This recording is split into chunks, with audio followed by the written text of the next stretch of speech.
1 Samuel, chapter 1.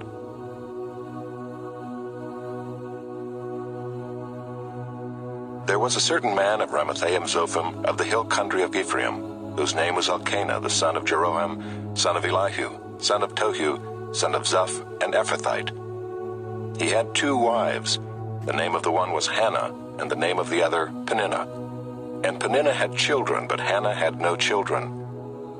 Now this man used to go up year by year from his city to worship and to sacrifice to the Lord of hosts at Shiloh, where the 2 sons of Eli, Hophni and Phinehas, were priests of the Lord. On the day when Elkanah sacrificed, he would give portions to Peninnah his wife and to all her sons and daughters. But to Hannah he gave a double portion, because he loved her, though the Lord had closed her womb. And her rival used to provoke her grievously to irritate her, because the Lord had closed her womb. So it went on year by year. As often as she went up to the house of the Lord, she used to provoke her. Therefore Hannah wept and would not eat. And Elkanah her husband said to her, Hannah, why do you weep?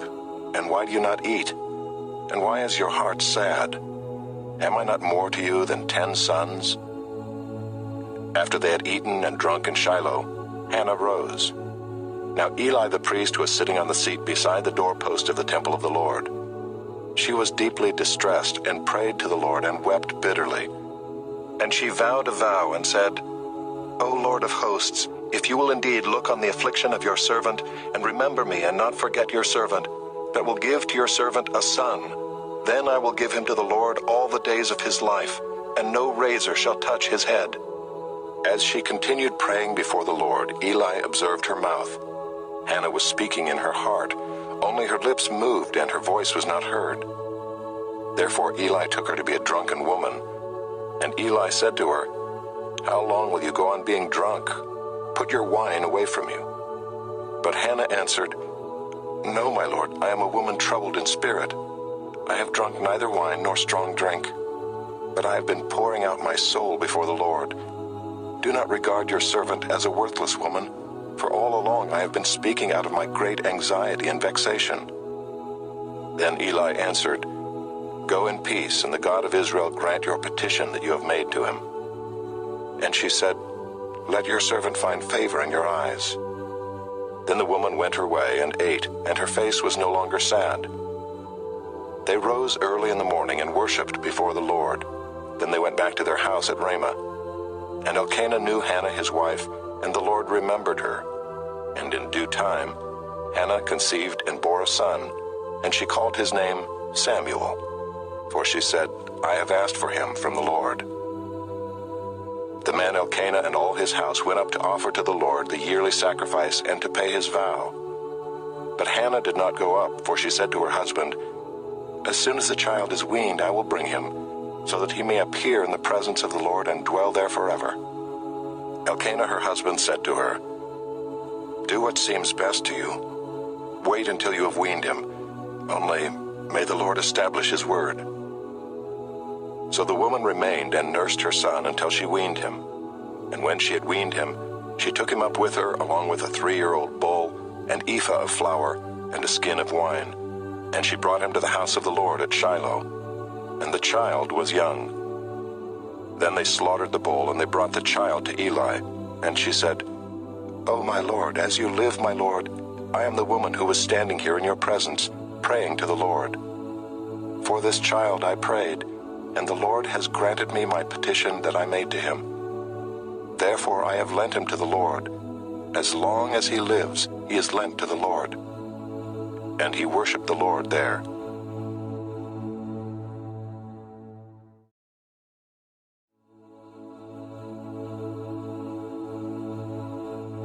Chapter 2.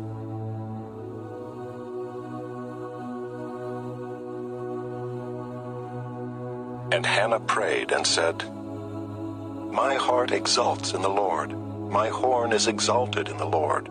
My mouth derides my enemies, because I rejoice in your salvation. There is none holy like the Lord, for there is none besides you. There is no rock like our God. Talk no more so very proudly. Let not arrogance come from your mouth. For the Lord is a God of knowledge, and by him actions are weighed. The bows of the mighty are broken, but the feeble bind on strength. Those who were full have hired themselves out for bread, but those who are hungry have ceased to hunger. The barren has borne 7, but she who has many children is forlorn. The Lord kills and brings to life. He brings down to Sheol and raises up. The Lord makes poor and makes rich. He brings low and he exalts. He raises up the poor from the dust. He lifts the needy from the ash heap to make them sit with princes and inherit a seat of honor. For the pillars of the earth are the Lord's, and on them he has set the world. He will guard the feet of his faithful ones, but the wicked shall be cut off in darkness, for not by might shall a man prevail. The adversaries of the Lord shall be broken to pieces. Against them he will thunder in heaven. The Lord will judge the ends of the earth. He will give strength to his king and exalt the horn of his anointed. Then Elkanah went home to Ramah, and the boy was ministering to the Lord in the presence of Eli the priest. Now the sons of Eli were worthless men. They did not know the Lord. The custom of the priests with the people was that when any man offered sacrifice, the priest's servant would come while the meat was boiling with a 3-pronged fork in his hand, and he would thrust it into the pan or kettle or cauldron or pot. All that the fork brought up, the priest would take for himself. This is what they did at Shiloh to all the Israelites who came there. Moreover, before the fat was burned, the priest's servant would come and say to the man who was sacrificing, "Give meat for the priest to roast, for he will not accept boiled meat from you, but only raw."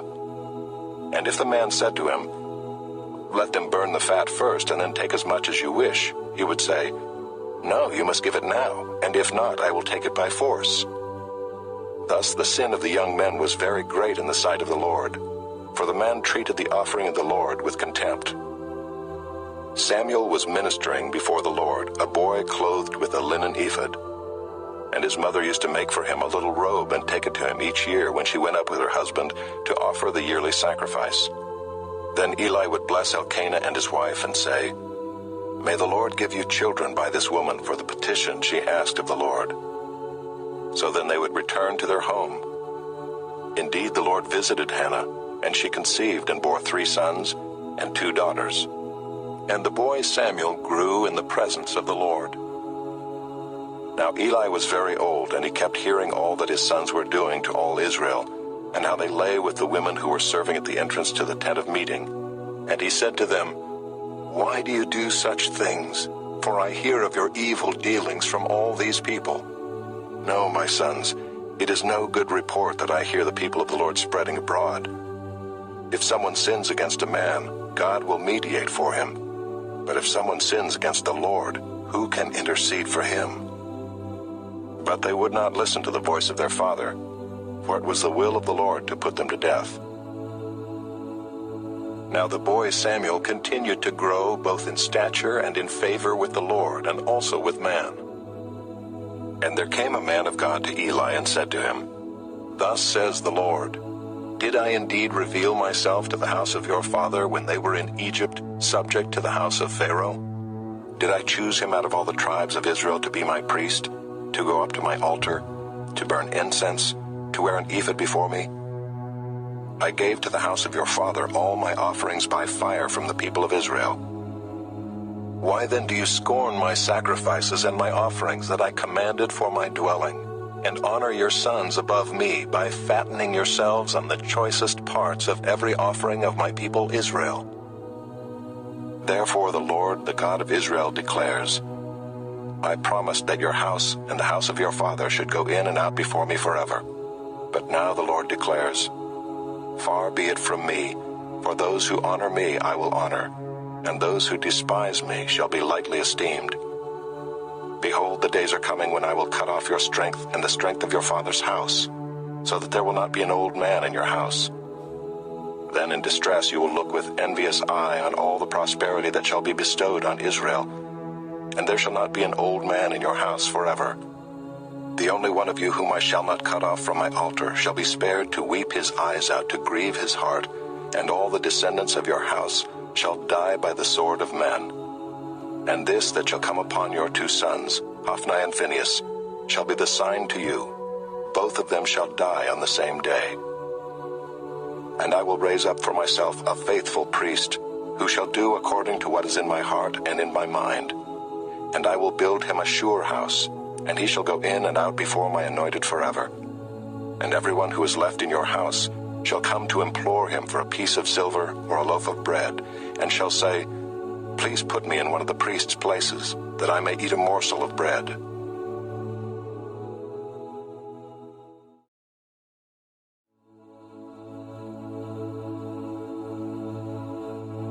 Chapter 3.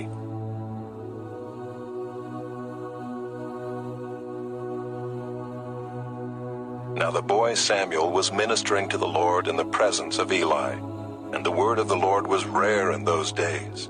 There was no frequent vision.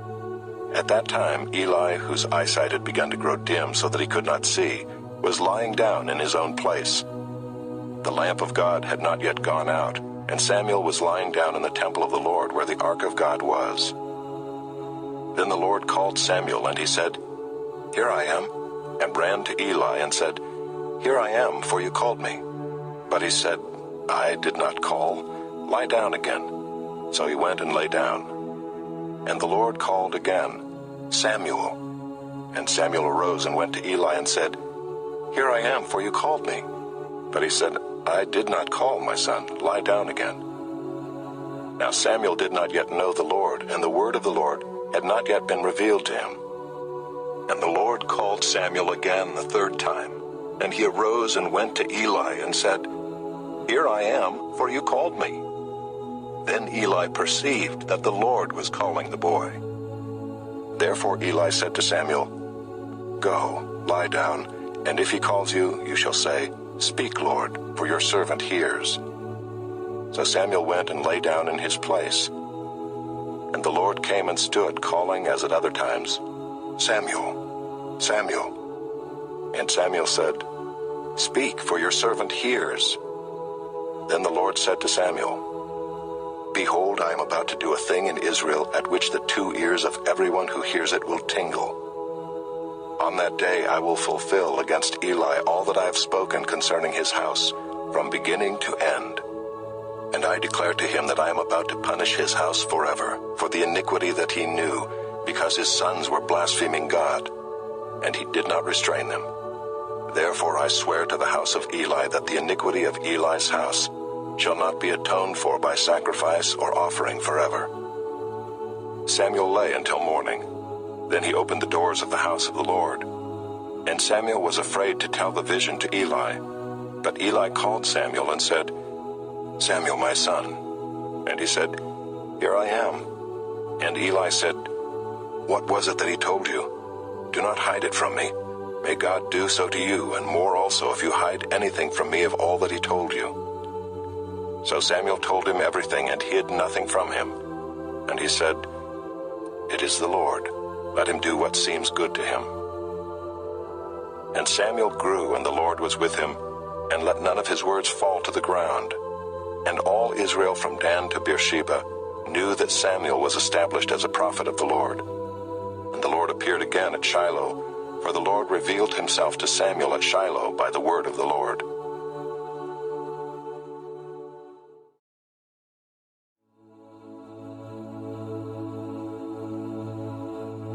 Chapter 4.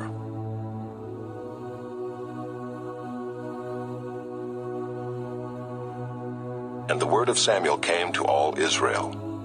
Now Israel went out to battle against the Philistines. They encamped at Ebenezer, and the Philistines encamped at Aphek. The Philistines drew up in line against Israel, and when the battle spread, Israel was defeated before the Philistines, who killed about 4,000 men on the field of battle.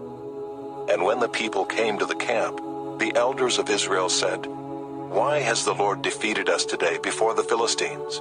Let us bring the ark of the covenant of the Lord here from Shiloh, that it may come among us and save us from the power of our enemies.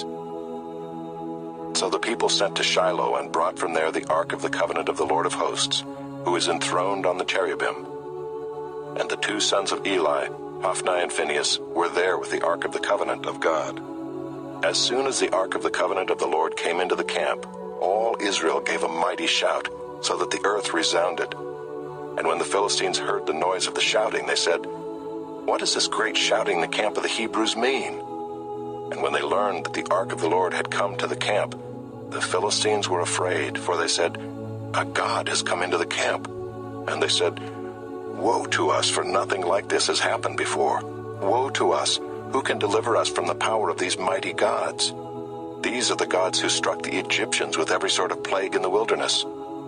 Take courage and be men, O Philistines, lest you become slaves to the Hebrews, as they have been to you.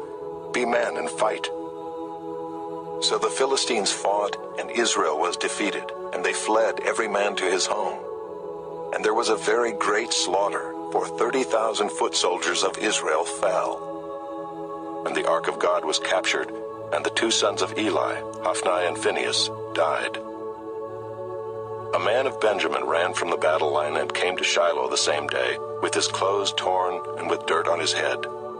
When he arrived, Eli was sitting on his seat by the road watching, for his heart trembled for the ark of God. And when the man came into the city and told the news, all the city cried out. When Eli heard the sound of the outcry, he said, "What is this uproar?" Then the man hurried and came and told Eli. Now Eli was 98 years old, and his eyes were set so that he could not see. And the man said to Eli, "I am he who has come from the battle. I fled from the battle today." And he said, "How did it go, my son?" He who brought the news answered and said, "Israel has fled before the Philistines, and there has also been a great defeat among the people. Your two sons also, Hophni and Phinehas, are dead, and the ark of God has been captured." As soon as he mentioned the ark of God, Eli fell over backward from his seat by the side of the gate, and his neck was broken, and he died. For the man was old and heavy. He had judged Israel 40 years. Now his daughter-in-law, the wife of Phinehas, was pregnant, about to give birth. And when she heard the news that the ark of God was captured, and that her father-in-law and her husband were dead, she bowed and gave birth, for her pains came upon her. And about the time of her death, the women attending her said to her, "Do not be afraid, for you have borne a son."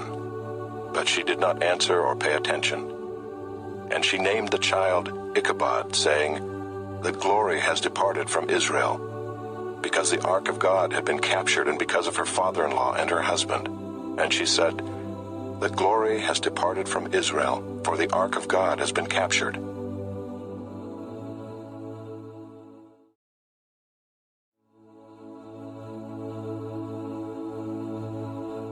Chapter 5.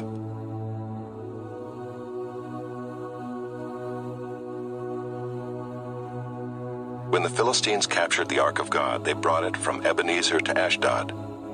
Then the Philistines took the ark of God and brought it into the house of Dagon and set it up beside Dagon. And when the people of Ashdod rose early the next day, behold, Dagon had fallen face downward on the ground before the ark of the Lord.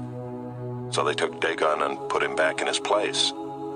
But when they rose early on the next morning, behold, Dagon had fallen face downward on the ground before the ark of the Lord, and the head of Dagon and both his hands were lying cut off on the threshold.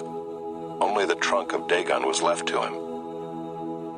This is why the priests of Dagon and all who enter the house of Dagon do not tread on the threshold of Dagon in Ashdod to this day.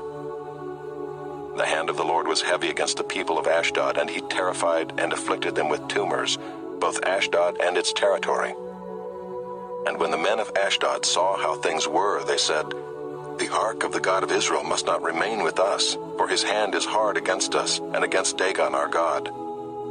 So they sent and gathered together all the lords of the Philistines and said, "What shall we do with the ark of the God of Israel?" They answered, "Let the ark of the God of Israel be brought around to Gath." So they brought the ark of the God of Israel there. But after they had brought it around, the hand of the Lord was against the city, causing a very great panic. And he afflicted the men of the city, both young and old, so that tumors broke out on them. So they sent the ark of God to Ekron.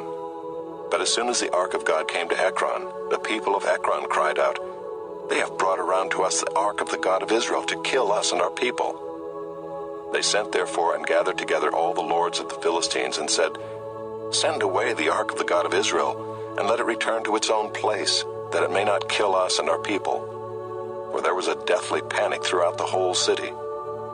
The hand of God was very heavy there. The men who did not die were struck with tumors, and the cry of the city went up to heaven.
Chapter 7.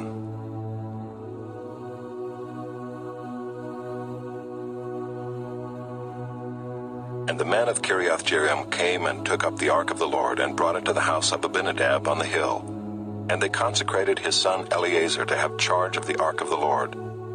From the day that the ark was lodged at Kiriath-Jearim, a long time passed, some 20 years. And all the house of Israel lamented after the Lord. And Samuel said to all the house of Israel, If you are returning to the Lord with all your heart, then put away the foreign gods and the Ashtaroth from among you, and direct your heart to the Lord, and serve him only. and he will deliver you out of the hand of the Philistines."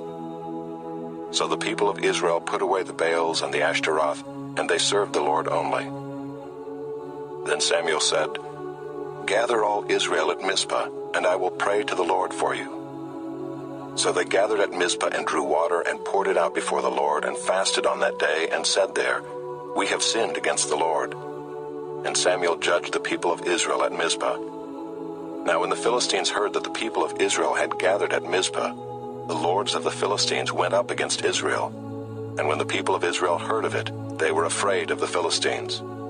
And the people of Israel said to Samuel, "Do not cease to cry out to the Lord our God for us, that he may save us from the hand of the Philistines." So Samuel took a nursing lamb and offered it as a whole burnt offering to the Lord. And Samuel cried out to the Lord for Israel, and the Lord answered him. As Samuel was offering up the burnt offering, the Philistines drew near to attack Israel. But the Lord thundered with a mighty sound that day against the Philistines, and threw them into confusion, and they were defeated before Israel. And the men of Israel went out from Mizpah and pursued the Philistines, and struck them as far as below Beth-kar. Then Samuel took a stone and set it up between Mizpah and Shen, and called its name Ebenezer, for he said, "Till now the Lord has helped us." So the Philistines were subdued, and did not again enter the territory of Israel. And the hand of the Lord was against the Philistines all the days of Samuel. The cities that the Philistines had taken from Israel were restored to Israel, from Ekron to Gath, and Israel delivered their territory from the hand of the Philistines. There was peace also between Israel and the Amorites. Samuel judged Israel all the days of his life, and he went on a circuit year by year to Bethel, Gilgal, and Mizpah, and he judged Israel in all these places. Then he would return to Ramah, for his home was there, and there also he judged Israel, and he built there an altar to the Lord.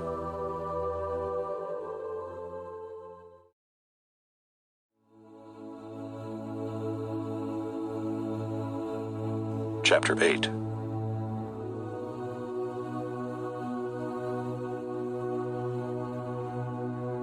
When Samuel became old, he made his sons judges over Israel.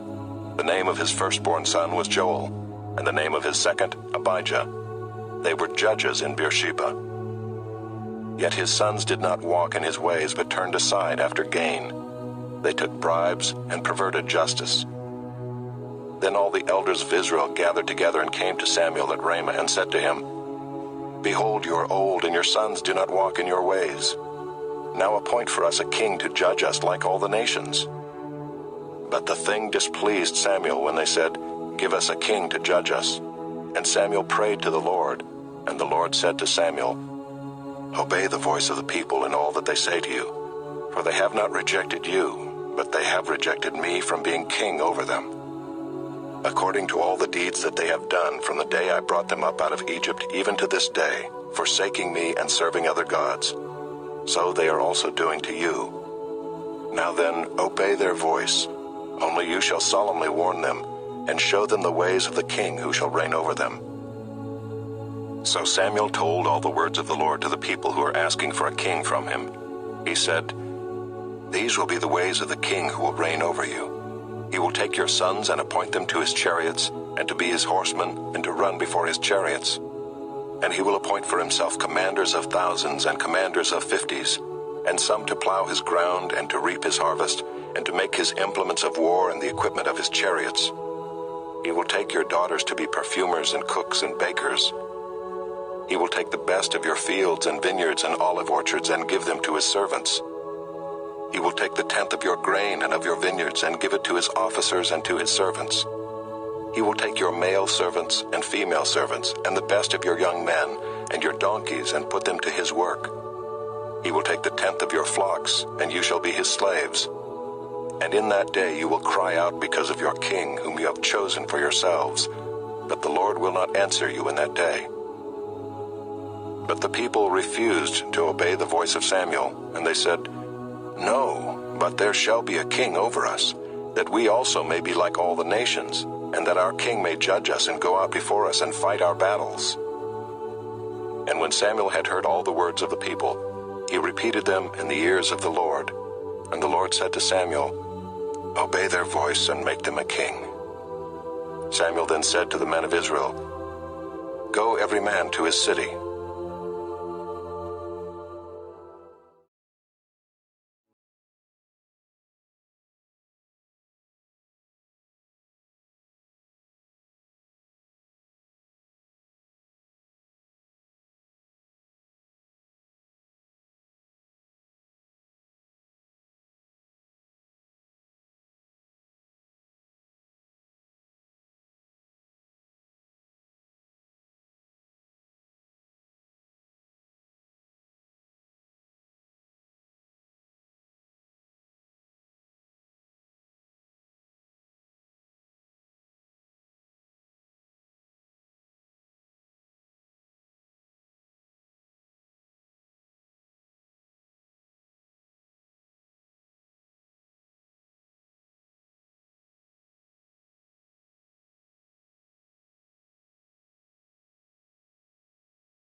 chapter 10.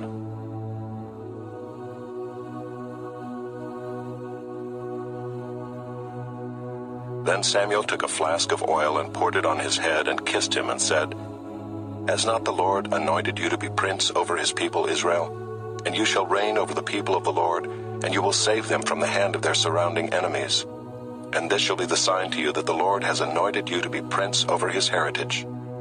When you depart from me today, you will meet 2 men by Rachel's tomb in the territory of Benjamin at Zelzah, and they will say to you, 'The donkeys that you went to seek are found.' And now your father has ceased to care about the donkeys, and is anxious about you, saying, 'What shall I do about my son?' Then you shall go on from there farther and come to the oak of Tabor. 3 men going up to God at Bethel will meet you there, one carrying 3 young goats, another carrying 3 loaves of bread, and another carrying a skin of wine. And they will greet you and give you 2 loaves of bread, which you shall accept from their hand. After that you shall come to Gibeath Elohim, where there is a garrison of the Philistines. And there, as soon as you come to the city, you will meet a group of prophets coming down from the high place with harp, tambourine, flute, and lyre before them, prophesying. Then the Spirit of the Lord will rush upon you, and you will prophesy with them and be turned into another man. Now when these signs meet you, do what your hand finds to do, for God is with you. Then go down before me to Gilgal. And behold, I am coming down to you to offer burnt offerings and to sacrifice peace offerings. 7 days you shall wait until I come to you and show you what you shall do." When he turned his back to leave Samuel, God gave him another heart, and all these signs came to pass that day. When they came to Gibeah, behold, a group of prophets met him, and the Spirit of God rushed upon him, and he prophesied among them. And when all who knew him previously saw how he prophesied with the prophets, the people said to one another, "What has come over the son of Kish? Is Saul also among the prophets?" And a man of the place answered, "And who is their father?" Therefore it became a proverb, "Is Saul also among the prophets?" When he had finished prophesying, he came to the high place. Saul's uncle said to him and to his servant, "Where did you go?" And he said, "To seek the donkeys. And when we saw that they were not to be found, we went to Samuel." And Saul's uncle said, "Please tell me what Samuel said to you."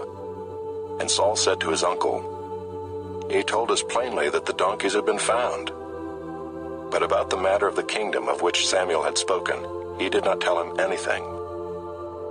Now Samuel called the people together to the Lord at Mizpah, and he said to the people of Israel, "Thus says the Lord, the God of Israel, I brought up Israel out of Egypt, and I delivered you from the hand of the Egyptians, and from the hand of all the kingdoms that were oppressing you. But today you have rejected your God, who saves you from all your calamities and your distresses, and you have said to him, 'Set a king over us.' Now therefore present yourselves before the Lord by your tribes and by your thousands." Then Samuel brought all the tribes of Israel near, and the tribe of Benjamin was taken by lot. He brought the tribe of Benjamin near by its clans, and the clan of the Matrites was taken by lot. And Saul the son of Kish was taken by lot. But when they sought him, he could not be found. So they inquired again of the Lord, "Is there a man still to come?" And the Lord said, "Behold, he has hidden himself among the baggage." Then they ran and took him from there. And when he stood among the people, he was taller than any of the people from his shoulders upward. And Samuel said to all the people, "Do you see him whom the Lord has chosen? There is none like him among all the people." And all the people shouted, "Long live the king!" Then Samuel told the people the rights and duties of the kingship, and he wrote them in a book and laid it up before the Lord. Then Samuel sent all the people away, each one to his home. Saul also went to his home at Gibeah, and with him went men of valor whose hearts God had touched.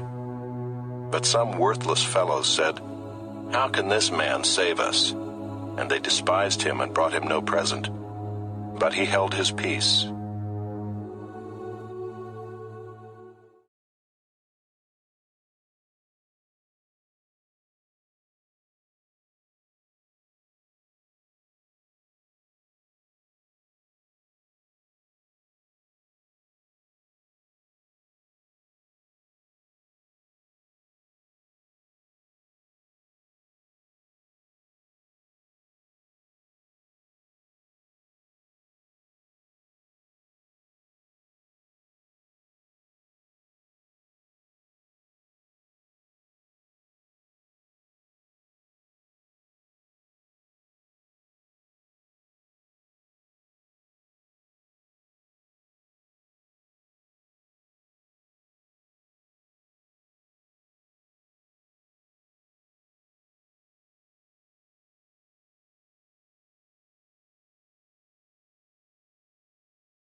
chapter 12.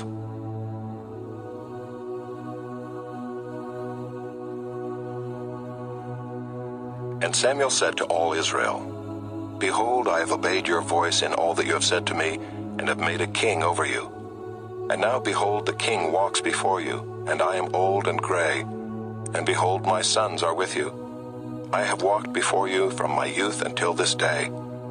Here I am. Testify against me before the Lord and before his anointed. Whose ox have I taken? Or whose donkey have I taken? Or whom have I defrauded? Whom have I oppressed? Or from whose hand have I taken a bribe to blind my eyes with it? Testify against me, and I will restore it to you. They said, You have not defrauded us or oppressed us or taken anything from any man's hand. And he said to them, The Lord is witness against you, and his anointed is witness this day, that you have not found anything in my hand. And they said, He is witness. And Samuel said to the people, The Lord is witness who appointed Moses and Aaron and brought your fathers up out of the land of Egypt. Now therefore stand still, that I may plead with you before the Lord concerning all the righteous deeds of the Lord that he performed for you and for your fathers. When Jacob went into Egypt and the Egyptians oppressed them, then your fathers cried out to the Lord, and the Lord sent Moses and Aaron, who brought your fathers out of Egypt, and made them dwell in this place. But they forgot the Lord their God, and he sold them into the hand of Sisera, commander of the army of Hazor, and into the hand of the Philistines, and into the hand of the king of Moab. And they fought against them. And they cried out to the Lord and said, We have sinned because we have forsaken the Lord and have served the Baals and the Ashtaroth. But now deliver us out of the hand of our enemies, that we may serve you. And the Lord sent Jerubbaal and Barak and Jephthah and Samuel, and delivered you out of the hand of your enemies on every side, and you lived in safety.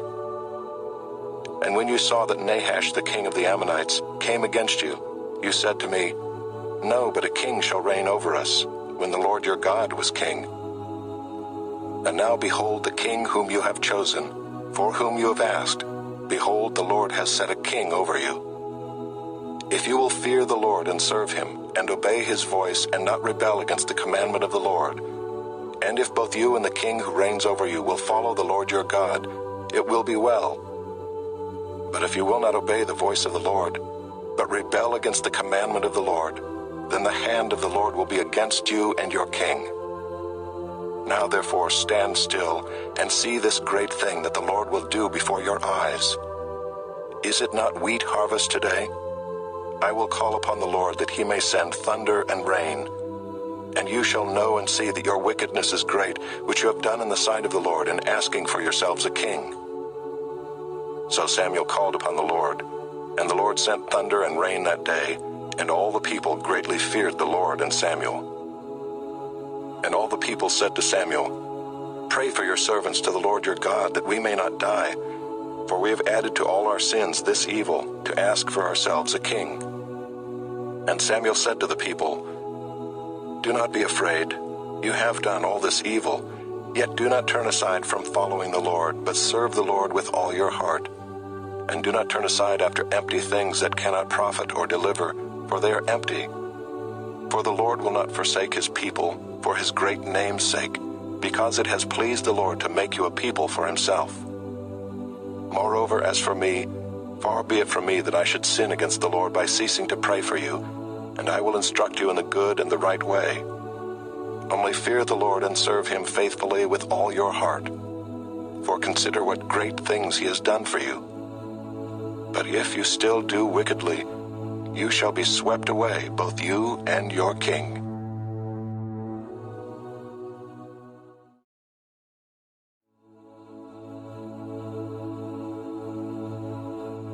Chapter 13.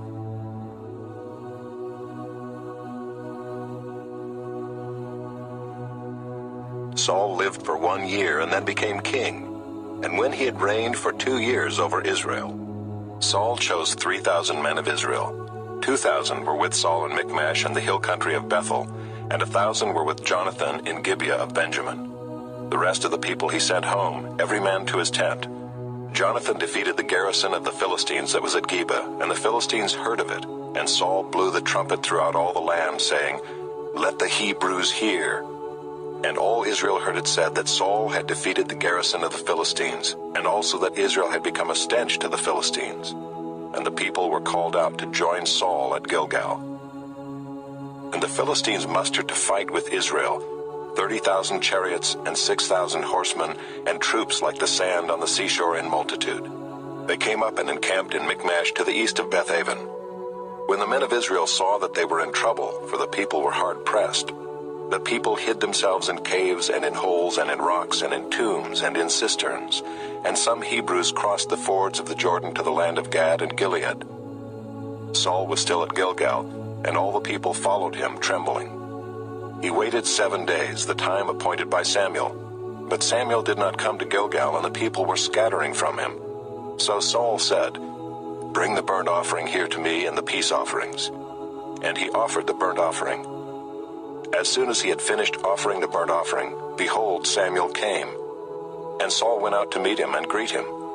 Samuel said, "What have you done?"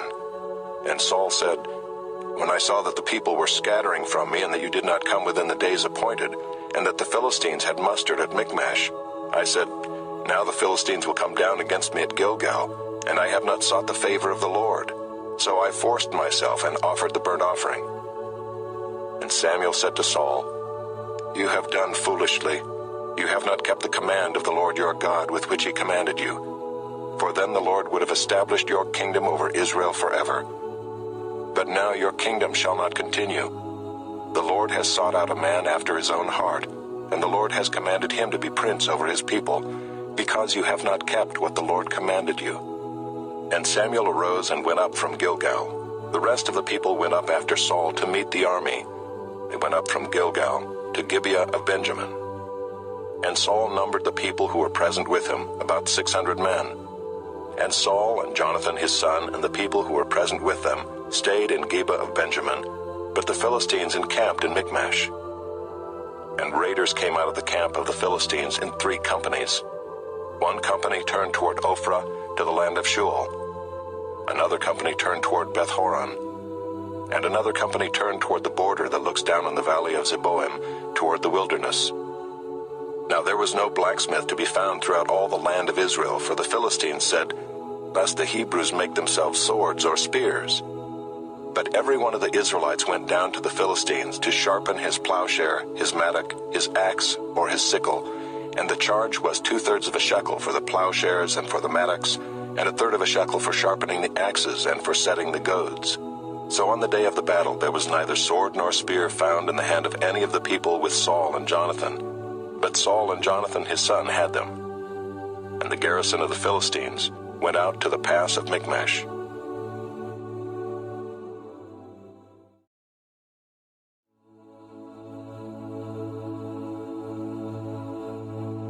Chapter 14.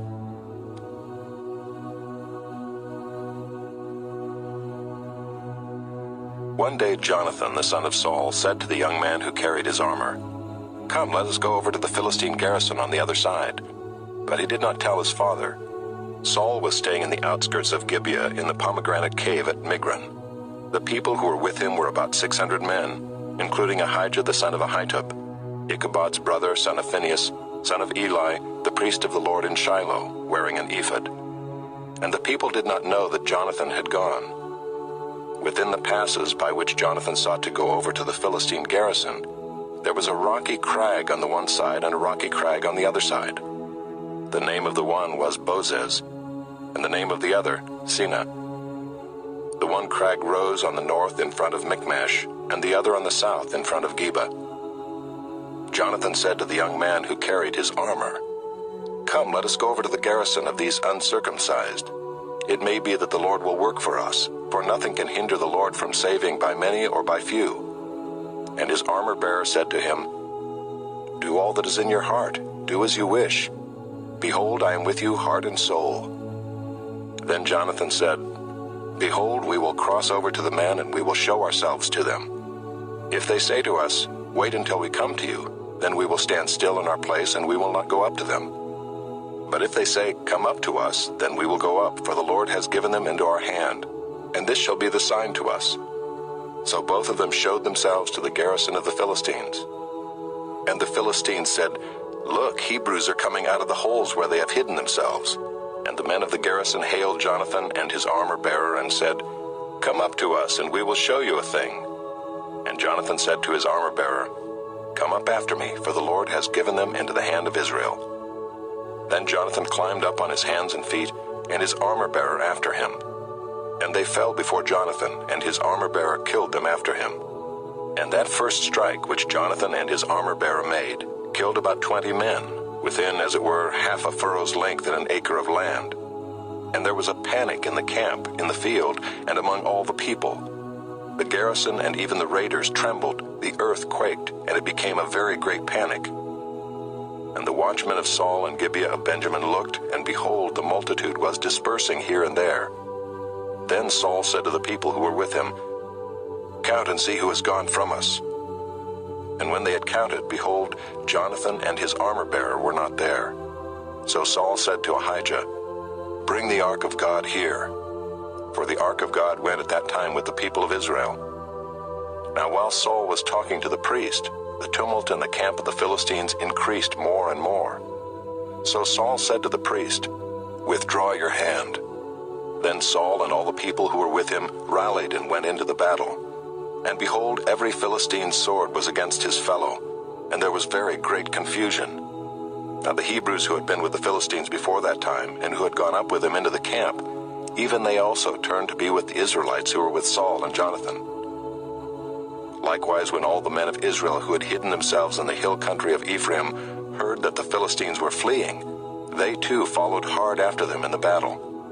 So the Lord saved Israel that day, and the battle passed beyond Beth-aven. And the men of Israel had been hard pressed that day.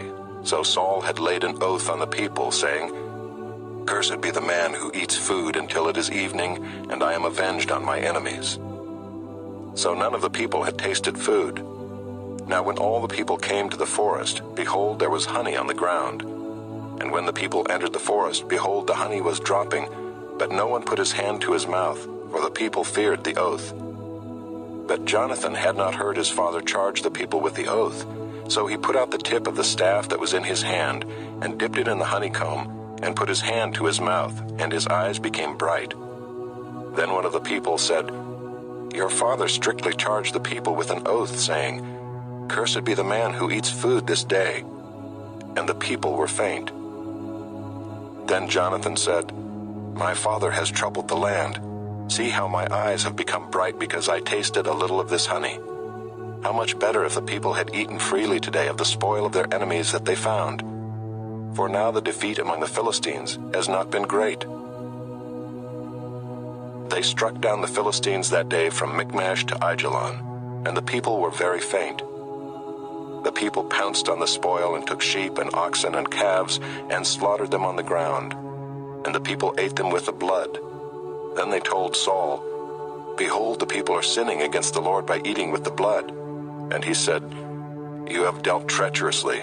Roll a great stone to me here.' And Saul said, 'Disperse yourselves among the people and say to them, Let every man bring his ox or his sheep and slaughter them here and eat, and do not sin against the Lord by eating with the blood.' So every one of the people brought his ox with him that night, and they slaughtered them there. And Saul built an altar to the Lord. It was the first altar that he built to the Lord. Then Saul said, 'Let us go down after the Philistines by night and plunder them until the morning light. Let us not leave a man of them.' And they said, 'Do whatever seems good to you.' But the priest said, 'Let us draw near to God here.' And Saul inquired of God, 'Shall I go down after the Philistines? Will you give them into the hand of Israel?' But he did not answer him that day. And Saul said, 'Come here, all you leaders of the people, and know and see how this sin has arisen today. For as the Lord lives who saves Israel, though it be in Jonathan my son, he shall surely die.' But there was not a man among all the people who answered him. Then he said to all Israel, 'You shall be on one side, and I and Jonathan my son will be on the other side.' And the people said to Saul, 'Do what seems good to you.'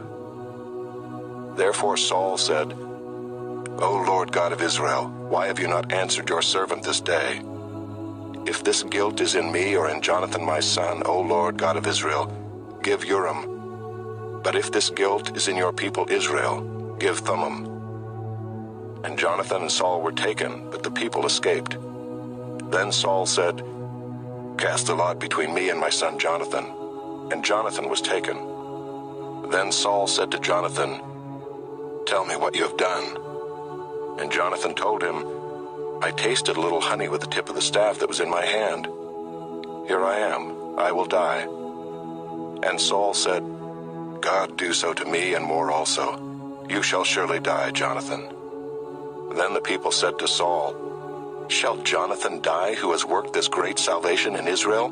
Far from it. As the Lord lives, there shall not one hair of his head fall to the ground, for he has worked with God this day. So the people ransomed Jonathan so that he did not die. Then Saul went up from pursuing the Philistines, and the Philistines went to their own place. When Saul had taken the kingship over Israel, he fought against all his enemies on every side, against Moab, against the Ammonites, against Edom, against the kings of Zobah, and against the Philistines. Wherever he turned, he routed them. And he did valiantly and struck the Amalekites and delivered Israel out of the hands of those who plundered them. Now the sons of Saul were Jonathan, Ishvi, and Malchishua. And the names of his 2 daughters were these. The name of the firstborn was Merab, and the name of the younger, Michal. And the name of Saul's wife was Ahinoam, the daughter of Ahimaaz. And the name of the commander of his army was Abner the son of Ner, Saul's uncle. Kish was the father of Saul, and Ner the father of Abner was the son of Abiel. There was hard fighting against the Philistines all the days of Saul. And when Saul saw any strong man or any valiant man, he attached him to himself.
and Saul bowed before the Lord.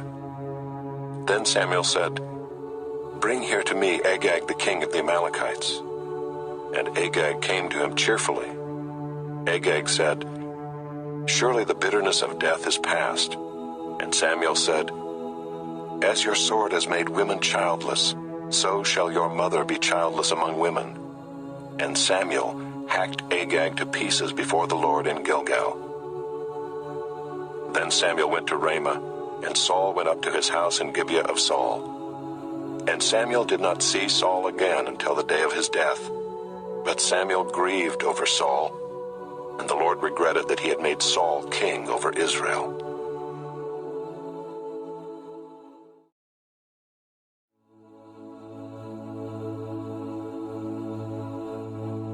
Chapter 16.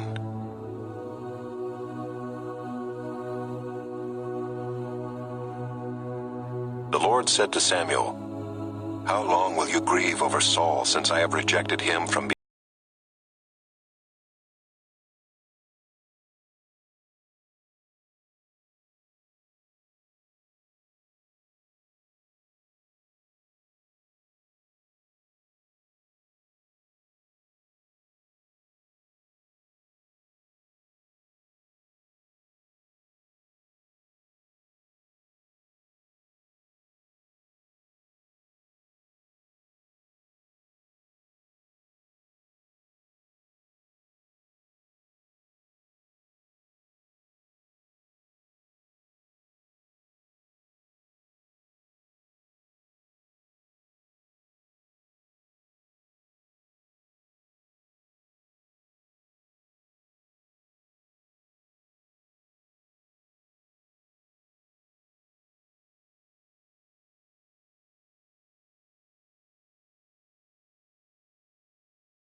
said to Saul, "Your servant used to keep sheep for his father, and when there came a lion or a bear and took a lamb from the flock, I went after him and struck him and delivered it out of his mouth.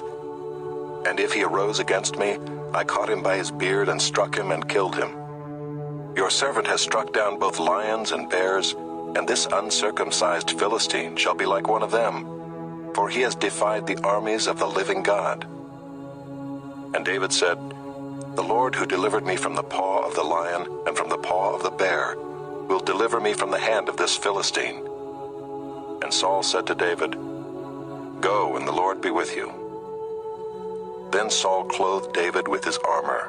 He put a helmet of bronze on his head and clothed him with a coat of mail, and David strapped his sword over his armor. And he tried in vain to go, for he had not tested them. Then David said to Saul, "I cannot go with these, for I have not tested them." So David put them off. Then he took a staff in his hand and chose 5 smooth stones from the brook and put them in his shepherd's pouch. His sling was in his hand, and he approached the Philistine. And the Philistine moved forward and came near to David with his shield-bearer in front of him. And when the Philistine looked and saw David, he disdained him, for he was but a youth, ruddy and handsome in appearance. And the Philistine said to David, "Am I a dog that you come to me with sticks?" And the Philistine cursed David by his gods. The Philistine said to David, "Come to me, and I will give your flesh to the birds of the air and to the beasts of the field." Then David said to the Philistine, "You come to me with a sword and with a spear and with a javelin, but I come to you in the name of the Lord of hosts, the God of the armies of Israel, whom you have defied. This day the Lord will deliver you into my hand, and I will strike you down and cut off your head. And I will give the dead bodies of the host of the Philistines this day to the birds of the air and to the wild beasts of the earth, that all the earth may know that there is a God in Israel, and that all this assembly may know that the Lord saves not with sword and spear, for the battle is the Lord's, and he will give you into our hand." When the Philistine arose and came and drew near to meet David, David ran quickly toward the battle line to meet the Philistine. And David put his hand in his bag and took out a stone and slung it and struck the Philistine on his forehead. The stone sank into his forehead, and he fell on his face to the ground. So David prevailed over the Philistine with a sling and with a stone, and struck the Philistine and killed him. There was no sword in the hand of David. Then David ran and stood over the Philistine and took his sword and drew it out of its sheath and killed him and cut off his head with it. When the Philistines saw that their champion was dead, they fled. And the men of Israel and Judah rose with a shout and pursued the Philistines as far as Gath and the gates of Ekron, so that the wounded Philistines fell on the way from Shaaraim as far as Gath and Ekron. And the people of Israel came back from chasing the Philistines, and they plundered their camp. And David took the head of the Philistine and brought it to Jerusalem, but he put his armor in his tent. As soon as Saul saw David go out against the Philistine, he said to Abner, the commander of the army, "Abner, whose son is this youth?" And Abner said, "As your soul lives, O king, I do not know." And the king said, "Inquire whose son the boy is." And as soon as David returned from the striking down of the Philistine, Abner took him and brought him before Saul with the head of the Philistine in his hand. And Saul said to him, "Whose son are you, young man?" And David answered, "I am the son of your servant Jesse the Bethlehemite."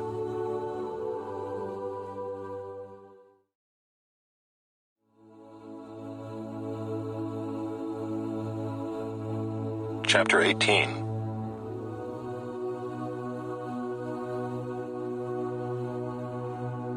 As soon as he had finished speaking to Saul, the soul of Jonathan was knit to the soul of David, and Jonathan loved him as his own soul.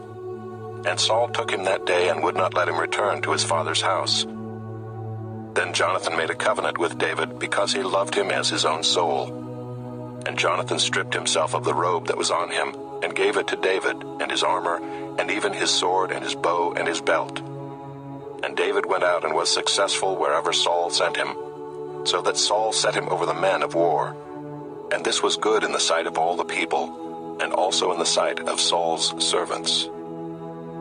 As they were coming home, when David returned from striking down the Philistine, the women came out of all the cities of Israel, singing and dancing to meet King Saul, with tambourines, with songs of joy, and with musical instruments. And the women sang to one another as they celebrated, "Saul has struck down his thousands, and David his 10,000s. And Saul was very angry, and this saying displeased him. He said, "They have ascribed to David 10,000s, and to me they have ascribed thousands. And what more can he have but the kingdom?" And Saul eyed David from that day on. The next day a harmful spirit from God brushed upon Saul, and he raved within his house while David was playing the lyre, as he did day by day. Saul had his spear in his hand, and Saul hurled the spear, for he thought, "I will pin David to the wall." But David evaded him twice. Saul was afraid of David because the Lord was with him, but had departed from Saul. So Saul removed him from his presence and made him a commander of 1,000, and he went out and came in before the people. And David had success in all his undertakings, for the Lord was with him. And when Saul saw that he had great success, he stood in fearful awe of him. But all Israel and Judah loved David, for he went out and came in before them. Then Saul said to David, "Here is my elder daughter, Merab. I will give her to you for a wife. Only be valiant for me and fight the Lord's battles." For Saul thought, "Let not my hand be against him, but let the hand of the Philistines be against him." And David said to Saul, "Who am I and who are my relatives, my father's clan in Israel, that I should be son-in-law to the king?" But at the time when Merab, Saul's daughter, should have been given to David, she was given to Adriel the Meholathite for a wife. Now Saul's daughter Michal loved David, and they told Saul, and the thing pleased him. Saul thought, "Let me give her to him, that she may be a snare for him, and that the hand of the Philistines may be against him." Therefore Saul said to David a second time, "You shall now be my son-in-law." And Saul commanded his servants, "Speak to David in private and say, 'Behold, the king has delight in you, and all his servants love you. Now then become the king's son-in-law.'" And Saul's servants spoke these words in the ears of David. And David said, "Does it seem to you a little thing to become the king's son-in-law, since I am a poor man and have no reputation?" And the servants of Saul told him, "Thus and so did David speak." Then Saul said, "Thus shall you say to David, the king desires no bride price except 100 foreskins of the Philistines, that he may be avenged of the king's enemies." Now Saul thought to make David fall by the hand of the Philistines. And when his servants told David these words, it pleased David well to be the king's son-in-law. Before the time had expired, David arose and went along with his men, and killed 200 of the Philistines. And David brought their foreskins, which were given in full number, to the king, that he might become the king's son-in-law. And Saul gave him his daughter Michal for a wife. But when Saul saw and knew that the Lord was with David, and that Michal, Saul's daughter, loved him, Saul was even more afraid of David. So Saul was David's enemy continually. Then the commanders of the Philistines came out to battle, and as often as they came out, David had more success than all the servants of Saul, so that his name was highly esteemed.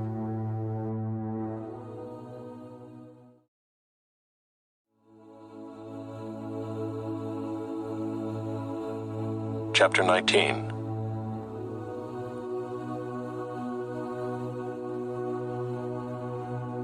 And Saul spoke to Jonathan his son and to all his servants that they should kill David.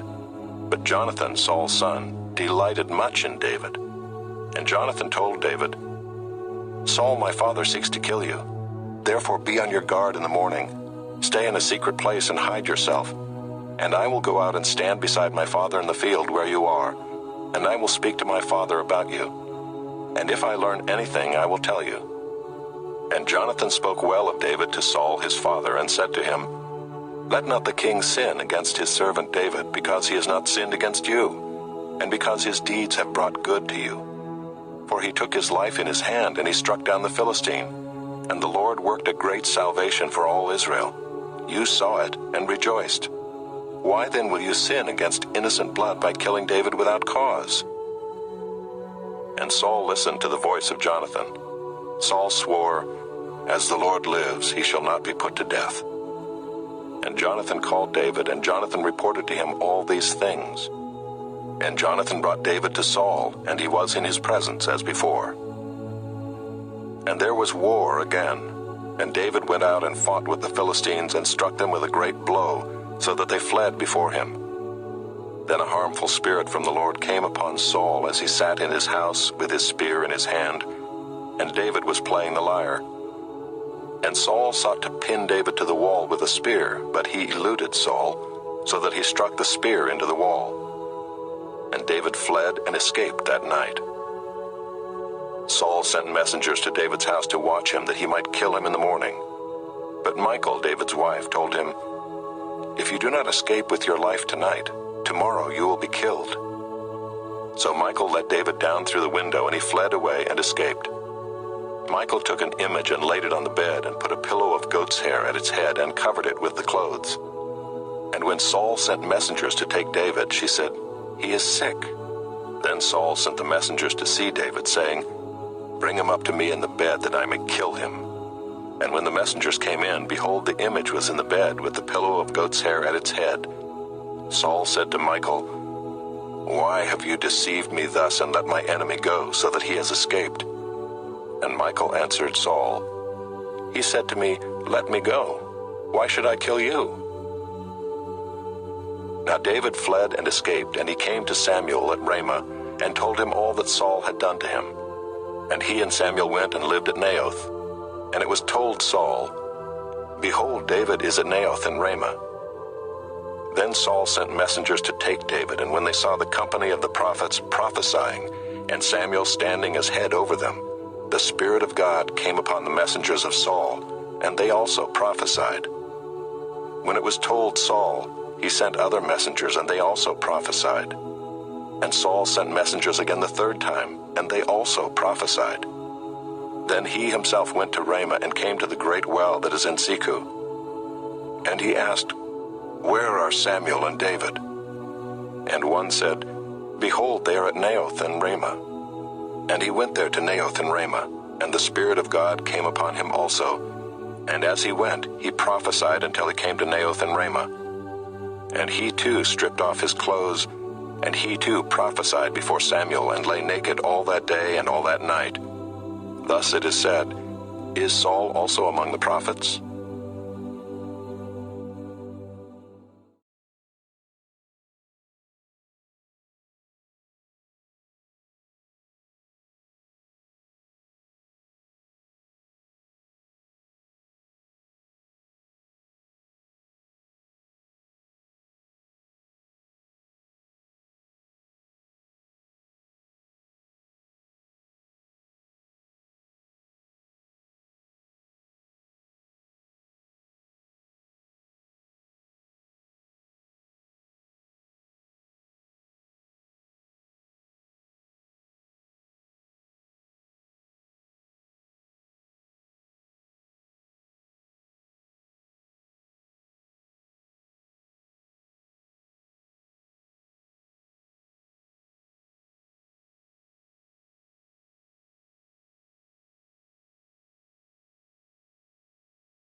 therefore send and bring him to me, for he shall surely die."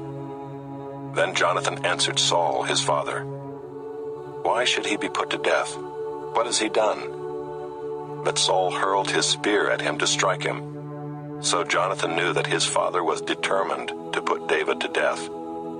And Jonathan rose from the table in fierce anger and ate no food the second day of the month, for he was grieved for David, because his father had disgraced him. In the morning Jonathan went out into the field to the appointment with David, and with him a little boy. And he said to his boy, "Run and find the arrows that I shoot." As the boy ran, he shot an arrow beyond him.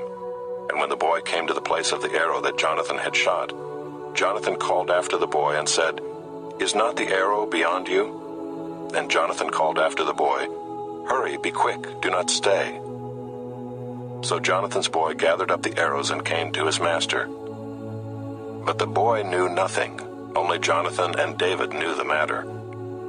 And Jonathan gave his weapons to his boy and said to him, "Go and carry them to the city." And as soon as the boy had gone, David rose from beside the stone heap and fell on his face to the ground and bowed 3 times.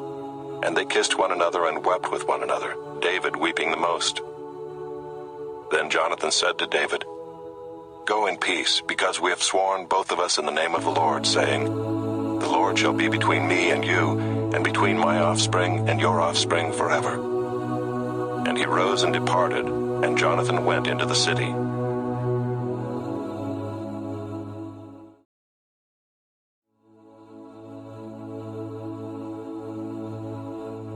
Chapter 21.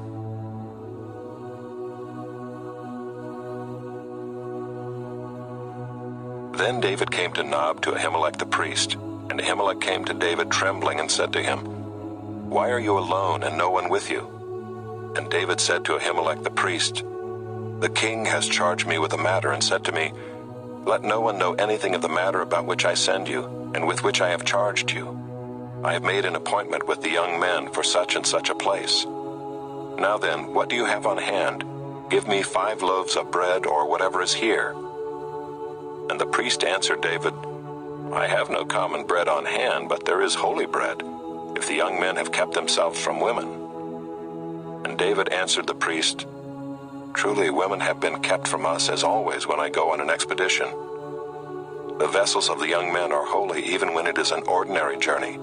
How much more today will their vessels be holy?' So the priest gave him the holy bread, for there was no bread there but the bread of the presence, which is removed from before the Lord, to be replaced by hot bread on the day it is taken away. Now a certain man of the servants of Saul was there that day, detained before the Lord. His name was Doeg the Edomite, the chief of Saul's herdsmen. Then David said to Ahimelech, 'Then have you not here a spear or a sword at hand? For I have brought neither my sword nor my weapons with me, because the king's business required haste.' And the priest said, 'The sword of Goliath the Philistine, whom you struck down in the valley of Elah, behold, it is here wrapped in a cloth behind the ephod. If you will take that, take it, for there is none but that here.' And David said, 'There is none like that. Give it to me.' And David rose and fled that day from Saul, and went to Achish the king of Gath. And the servants of Achish said to him, 'Is not this David the king of the land?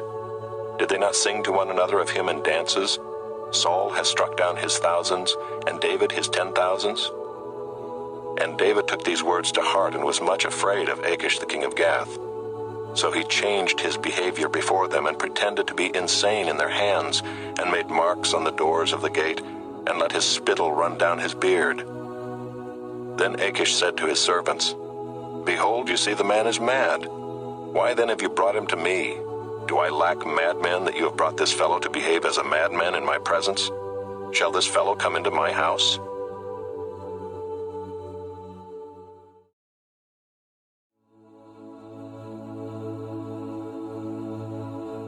Chapter 22.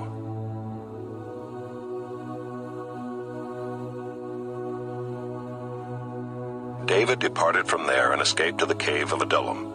And when his brothers and all his father's house heard it, they went down there to him. And everyone who was in distress, and everyone who was in debt, and everyone who was bitter in soul, gathered to him. and he became commander over them. And there were with him about 400 men. And David went from there to Mizpah of Moab. And he said to the king of Moab, "Please let my father and my mother stay with you till I know what God will do for me." And he left them with the king of Moab, and they stayed with him all the time that David was in the stronghold. Then the prophet Gad said to David, "Do not remain in the stronghold. Depart and go into the land of Judah." So David departed and went into the forest of Hereth. Now Saul heard that David was discovered, and the men who were with him. Saul was sitting at Gibeah under the tamarisk tree on the height, with his spear in his hand, and all his servants were standing about him. And Saul said to his servants who stood about him, "Hear now, people of Benjamin. Will the son of Jesse give every one of you fields and vineyards? Will he make you all commanders of thousands and commanders of hundreds, that all of you have conspired against me? No one discloses to me when my son makes a covenant with the son of Jesse. None of you is sorry for me or discloses to me that my son has stirred up my servant against me to lie in wait as at this day." Then answered Doeg the Edomite, who stood by the servants of Saul, "I saw the son of Jesse coming to Nob, to Ahimelech the son of Ahitub, and he inquired of the Lord for him and gave him provisions, and gave him the sword of Goliath the Philistine." Then the king sent to summon Ahimelech the priest, the son of Ahitub, and all his father's house, the priests who were at Nob. And all of them came to the king. And Saul said, "Hear now, son of Ahitub." And he answered, "Here I am, my lord." And Saul said to him, "Why have you conspired against me, you and the son of Jesse, in that you have given him bread and a sword, and have inquired of God for him, so that he has risen against me to lie in wait as at this day?" Then Ahimelech answered the king, "And who among all your servants is so faithful as David, who is the king's son-in-law and captain over your bodyguard, and honored in your house? Is today the first time that I have inquired of God for him?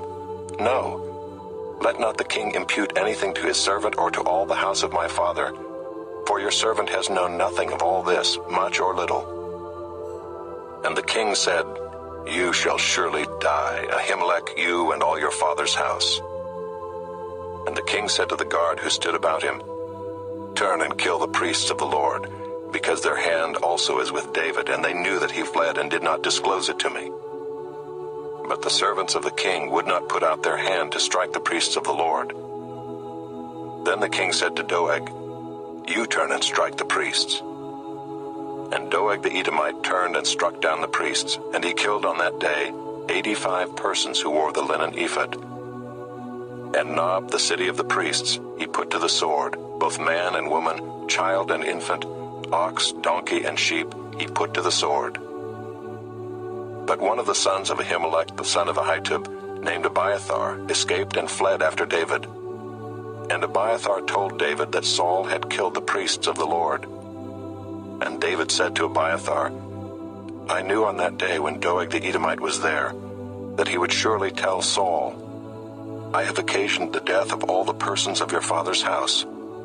Stay with me, do not be afraid, for he who seeks my life seeks your life. With me you shall be in safekeeping.'"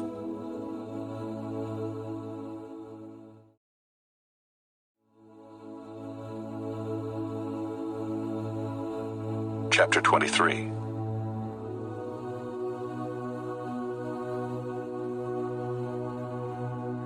Now they told David, "Behold, the Philistines are fighting against Keilah and are robbing the threshing floors." Therefore David inquired of the Lord, "Shall I go and attack these Philistines?" And the Lord said to David, "Go and attack the Philistines and save Keilah." But David's men said to him, "Behold, we are afraid here in Judah. How much more then if we go to Keilah against the armies of the Philistines?" Then David inquired of the Lord again, and the Lord answered him, "Arise, go down to Keilah, for I will give the Philistines into your hand." And David and his men went to Keilah and fought with the Philistines, and brought away their livestock, and struck them with a great blow. So David saved the inhabitants of Keilah. When Abiathar the son of Ahimelech had fled to David to Keilah, he had come down with an ephod in his hand. Now it was told Saul that David had come to Keilah. And Saul said, God has given him into my hand, for he has shut himself in by entering a town that has gates and bars. And Saul summoned all the people to war, to go down to Keilah to besiege David and his men. David knew that Saul was plotting harm against him, and he said to Abiathar the priest, Bring the ephod here. Then David said, O Lord, the God of Israel, your servant has surely heard that Saul seeks to come to Keilah to destroy the city on my account. Will the men of Keilah surrender me into his hand? Will Saul come down as your servant has heard? O Lord, the God of Israel, please tell your servant. And the Lord said, He will come down. Then David said, Will the men of Keilah surrender me and my men into the hand of Saul? And the Lord said, They will surrender you. Then David and his men, who were about 600, arose and departed from Keilah, and went wherever they could go. When Saul was told that David had escaped from Keilah, he gave up the expedition. And David remained in the strongholds in the wilderness, in the hill country of the wilderness of Ziph. And Saul sought him every day, but God did not give him into his hand. David saw that Saul had come out to seek his life. David was in the wilderness of Ziph at Horesh. And Jonathan, Saul's son, rose and went to David at Horesh, and strengthened his hand in God. And he said to him, Do not fear, for the hand of Saul my father shall not find you. You shall be king over Israel, and I shall be next to you. Saul my father also knows this. And the two of them made a covenant before the Lord. David remained at Horesh, and Jonathan went home. Then the Ziphites went up to Saul at Gibeah, saying, Is not David hiding among us in the strongholds at Horesh, on the hill of Hachilah, which is south of Jeshimon? Now come down, O king, according to all your heart's desire to come down, and our part shall be to surrender him into the king's hand. And Saul said, May you be blessed by the Lord, for you have had compassion on me. Go, make yet more sure. Know and see the place where his foot is, and who has seen him there, for it is told me that he is very cunning. See, therefore, and take note of all the lurking places where he hides, and come back to me with sure information. Then I will go with you. And if he is in the land, I will search him out among all the thousands of Judah. And they arose and went to Ziph ahead of Saul. Now David and his men were in the wilderness of Maon, in the Arabah to the south of Jeshimon. And Saul and his men went to seek him. And David was told, so he went down to the rock and lived in the wilderness of Maon. And when Saul heard that, he pursued after David in the wilderness of Maon. Saul went on one side of the mountain, and David and his men on the other side of the mountain. And David was hurrying to get away from Saul. As Saul and his men were closing in on David and his men to capture them, a messenger came to Saul, saying, Hurry and come, for the Philistines have made a raid against the land. So Saul returned from pursuing after David, and went against the Philistines. Therefore that place was called the Rock of Escape. And David went up from there and lived in the strongholds of En-gedi.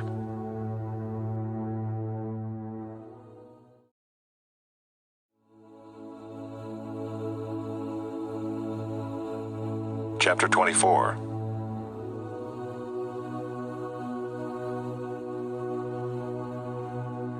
When Saul returned from following the Philistines, he was told, Behold, David is in the wilderness of En-gedi. Then Saul took 3,000 chosen men out of all Israel, and went to seek David and his men in front of the wild goats' rocks. And he came to the sheepfolds by the way, where there was a cave, and Saul went in to relieve himself. Now David and his men were sitting in the innermost parts of the cave. And the men of David said to him, Here is the day of which the Lord said to you, Behold, I will give your enemy into your hand, and you shall do to him as it shall seem good to you. Then David arose and stealthily cut off a corner of Saul's robe. And afterward David's heart struck him, because he had cut off a corner of Saul's robe. He said to his men, The Lord forbid that I should do this thing to my Lord, the Lord's anointed, to put out my hand against him, seeing he is the Lord's anointed. So David persuaded his men with these words, and did not permit them to attack Saul. And Saul rose up and left the cave and went on his way. Afterward David also arose and went out of the cave and called after Saul, "My lord the king." And when Saul looked behind him, David bowed with his face to the earth and paid homage.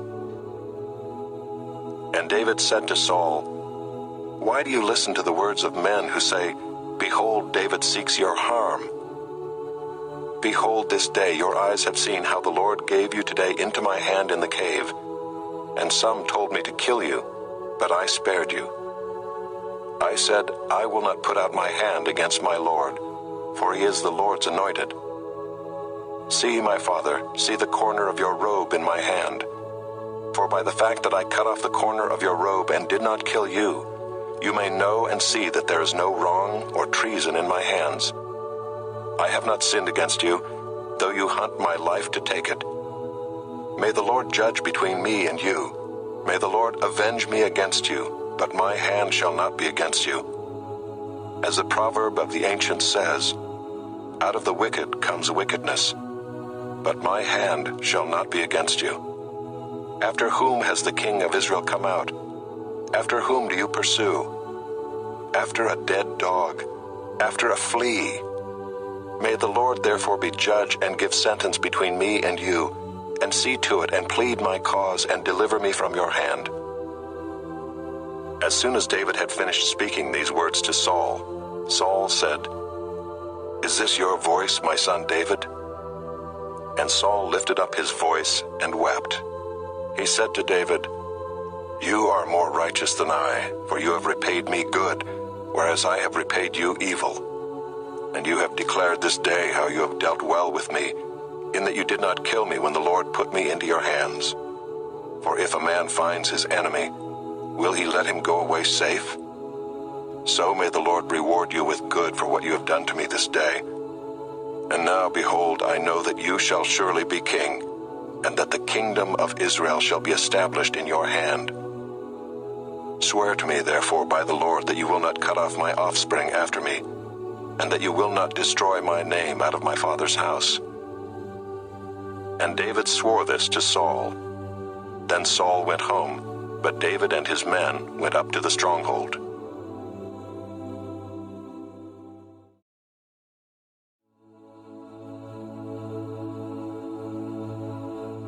Chapter 25.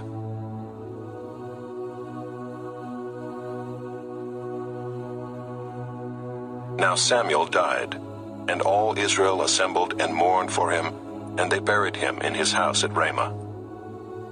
Then David rose and went down to the wilderness of Paran. And there was a man in Maon whose business was in Carmel.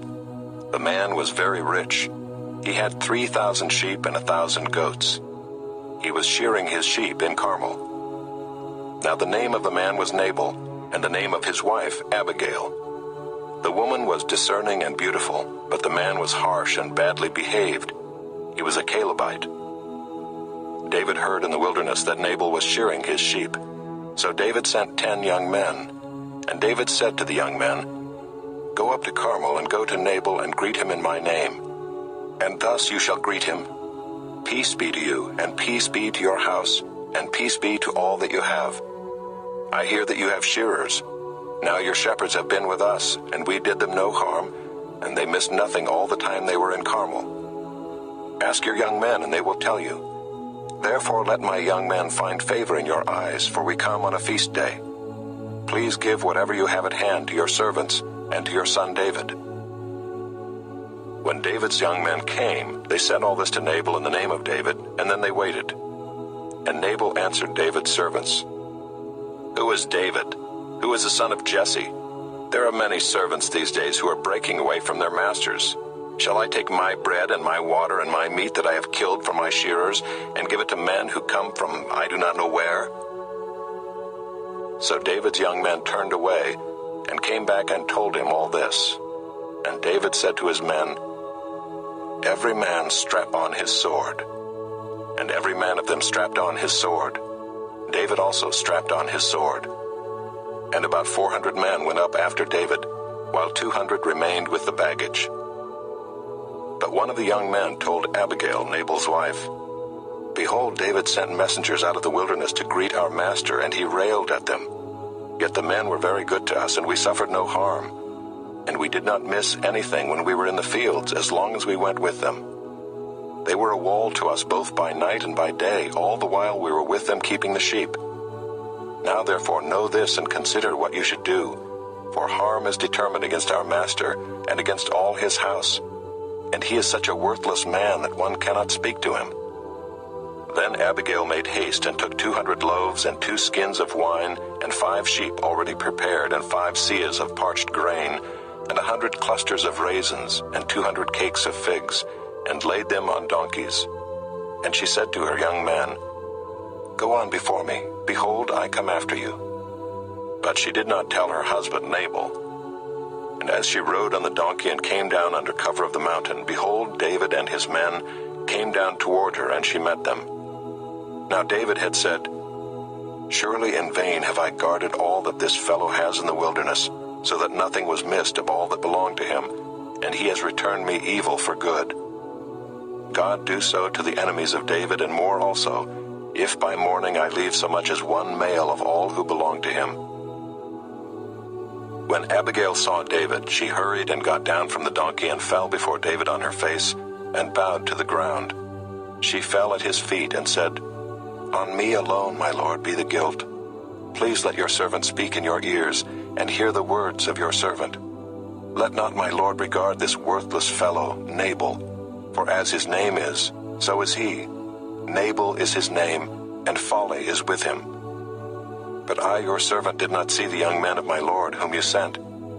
Now then, my lord, as the Lord lives and as your soul lives, because the Lord has restrained you from blood guilt and from saving with your own hand, now then let your enemies and those who seek to do evil to my lord be as Nabal. And now let this present that your servant has brought to my lord be given to the young men who follow my lord. Please forgive the trespass of your servant, for the Lord will certainly make my lord a sure house, because my lord is fighting the battles of the Lord, and evil shall not be found in you so long as you live. If men rise up to pursue you and to seek your life, the life of my lord shall be bound in the bundle of the living in the care of the Lord your God. And the lives of your enemies he shall sling out as from the hollow of a sling. And when the Lord has done to my lord according to all the good that he has spoken concerning you, and has appointed you prince over Israel, my lord shall have no cause of grief or pangs of conscience for having shed blood without cause, or for my lord working salvation himself. And when the Lord has dealt well with my lord, then remember your servant. And David said to Abigail, Blessed be the Lord, the God of Israel, who sent you this day to meet me. Blessed be your discretion, and blessed be you, who have kept me this day from blood guilt, and from working salvation with my own hand.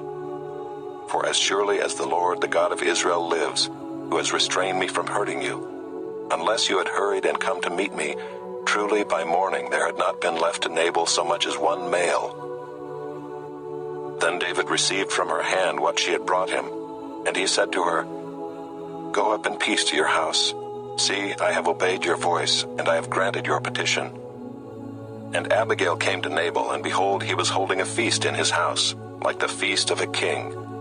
And Nabal's heart was merry within him, for he was very drunk. So she told him nothing at all until the morning light. In the morning, when the wine had gone out of Nabal, his wife told him these things, and his heart died within him, and he became as a stone. And about 10 days later the Lord struck Nabal, and he died. When David heard that Nabal was dead, he said, Blessed be the Lord who has avenged the insult I received at the hand of Nabal, and has kept back his servant from wrongdoing. The Lord has returned the evil of Nabal on his own head.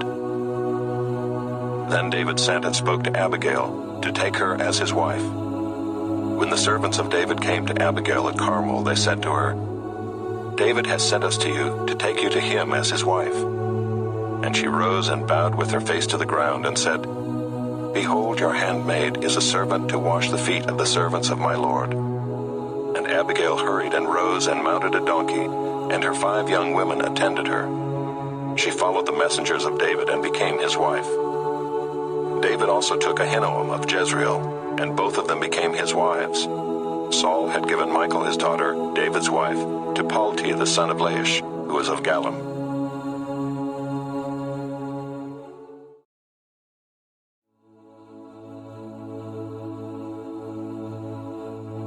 Chapter 26.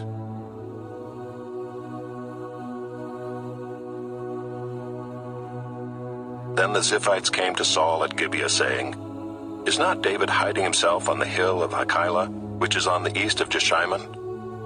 So Saul arose and went down to the wilderness of Ziph with 3,000 chosen men of Israel to seek David in the wilderness of Ziph. And Saul encamped on the hill of Hachilah, which is beside the road on the east of Jeshimon. But David remained in the wilderness. When he saw that Saul came after him into the wilderness, David sent out spies and learned that Saul had indeed come. Then David rose and came to the place where Saul had encamped. And David saw the place where Saul lay, with Abner the son of Ner, the commander of his army. Saul was lying within the encampment, while the army was encamped around him. Then David said to Ahimelech the Hittite, and to Joab's brother Abishai the son of Zeruiah, "Who will go down with me into the camp to Saul?" And Abishai said, "I will go down with you." So David and Abishai went to the army by night, and there lay Saul, sleeping within the encampment, with his spear stuck in the ground at his head, and Abner and the army lay around him. Then Abishai said to David, "God has given your enemy into your hand this day. Now please let me pin him to the earth with one stroke of the spear, and I will not strike him twice."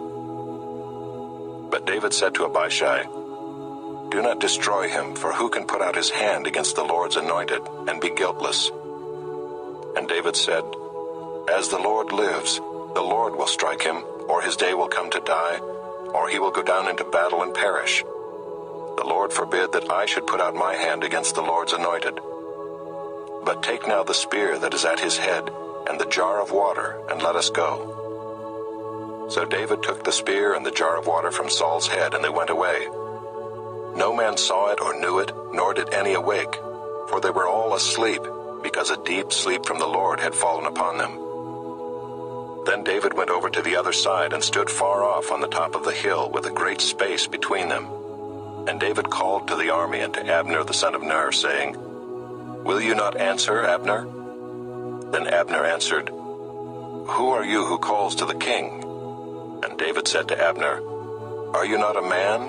Who is like you in Israel? Why then have you not kept watch over your lord the king? For one of the people came in to destroy the king your lord. This thing that you have done is not good. As the Lord lives, you deserve to die, because you have not kept watch over your lord, the Lord's anointed. And now see where the king's spear is, and the jar of water that was at his head." Saul recognized David's voice and said, "Is this your voice, my son David?" And David said, "It is my voice, my lord, O king." And he said, "Why does my lord pursue after his servant? For what have I done? What evil is on my hands? Now therefore let my lord the king hear the words of his servant. If it is the Lord who has stirred you up against me, may he accept an offering.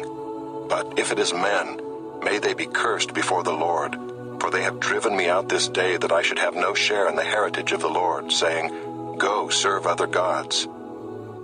Now therefore let not my blood fall to the earth away from the presence of the Lord. For the king of Israel has come out to seek a single flea like one who hunts a partridge in the mountains." Then Saul said, "I have sinned. Return, my son David, for I will no more do you harm, because my life was precious in your eyes this day. Behold, I have acted foolishly, and have made a great mistake." And David answered and said, "Here is the spear, O king. Let one of the young men come over and take it. The Lord rewards every man for his righteousness and his faithfulness. For the Lord gave you into my hand today, and I would not put out my hand against the Lord's anointed. Behold, as your life was precious this day in my sight, so may my life be precious in the sight of the Lord, and may he deliver me out of all tribulation." Then Saul said to David, "Blessed be you, my son David. You will do many things and will succeed in them." So David went his way, and Saul returned to his place.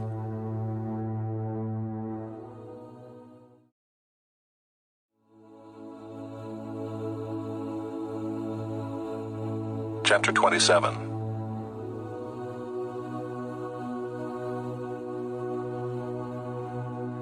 Then David said in his heart, "Now I shall perish one day by the hand of Saul. There is nothing better for me than that I should escape to the land of the Philistines. Then Saul will despair of seeking me any longer within the borders of Israel, and I shall escape out of his hand." So David arose and went over, he and the 600 men who were with him, to Achish the son of Maoch, king of Gath. And David lived with Achish at Gath, he and his men, every man with his household, and David with his 2 wives, Ahinoam of Jezreel, and Abigail of Carmel, Nabal's widow. And when it was told Saul that David had fled to Gath, he no longer sought him. Then David said to Achish, "If I have found favor in your eyes, let a place be given me in one of the country towns that I may dwell there. For why should your servant dwell in the royal city with you?" So that day Achish gave him Ziklag. Therefore Ziklag has belonged to the kings of Judah to this day. And the number of the days that David lived in the country of the Philistines was 1 year and 4 months.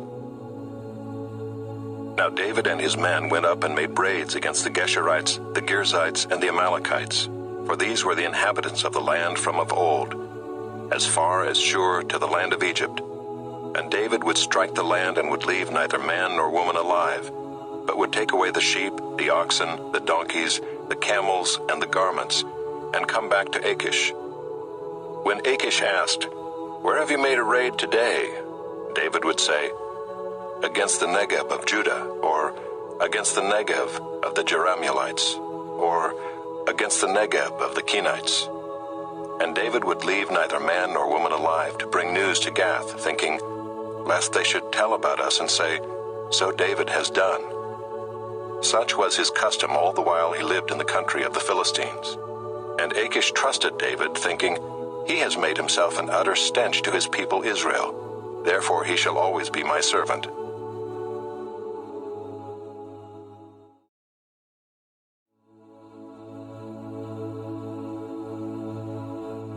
Chapter 28.